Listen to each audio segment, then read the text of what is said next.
ចាជំរាបសួរពុកម៉ែមានយទីក្រថ្លៃរាប់អានចាស្វាគមន៍មកកាន់ដំណើរឆ្នោតយន្តថ្មីសម្រាប់ថ្ងៃទី20ខែ11 2025ចាមុននឹងចូលដល់ដំណើរលេខចាសូមពុកម៉ែមានជួយចុច follow page និង like page អ្នកមួយផងដើម្បីទទួលបានដំណើរលេខថ្មីយកទៅផ្សព្វផ្សាយសំណើទាំងអស់គ្នាចា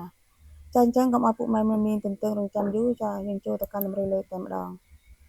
ចាសម្រាប់ម៉ោង10:30 នាទីចាសូមធ្វើការអូសខ្ទង់ហុកនិងខ្ទង់កៅ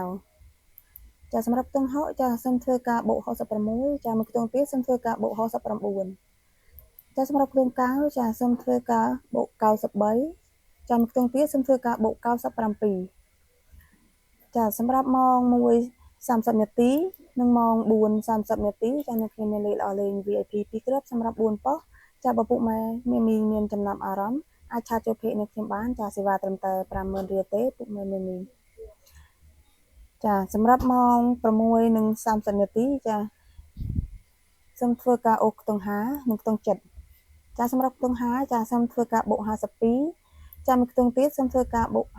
55ចាសម្រាប់ខ្ទង់7ចាសូមធ្វើការបូក77និងមួយខ្ទង់ទៀតសូមធ្វើការបូក79ចាសម្រាប់លេខធំសូមធ្វើការលេងលេខ804ចាមួយខ្ទង់ទៀតសូមធ្វើការលេងលេខ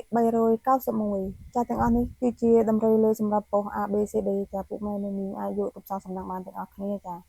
អ្នកខ្ញុំសូមបញ្ជាក់ម្ដងទៀតចាសម្រាប់ម៉ោង1:30 នាទីនិងម៉ោង4:30 នាទីខ្ញុំមានលេខល្អលេង VIP 2គ្រាប់សម្រាប់2ប៉ុស្តិ៍ចាអធិស្ឋានចាសម្រាប់ម៉ោង1:30 នាទីនិងម៉ោង4:30 នាទីចាអ្នកខ្ញុំមានលេខល្អលេង VIP 2គ្រាប់សម្រាប់4ប៉ុស្តិ៍ចាបើពុកម៉ែមានចំណាប់អារម្មណ៍អាចឆាតចូលពេកនេះខ្ញុំបានចាសេវាត្រឹមតែ 50,000 រៀលទេត្រូវបង់សេវាតាមក្រោយចាទាំងអស់នេះគឺជា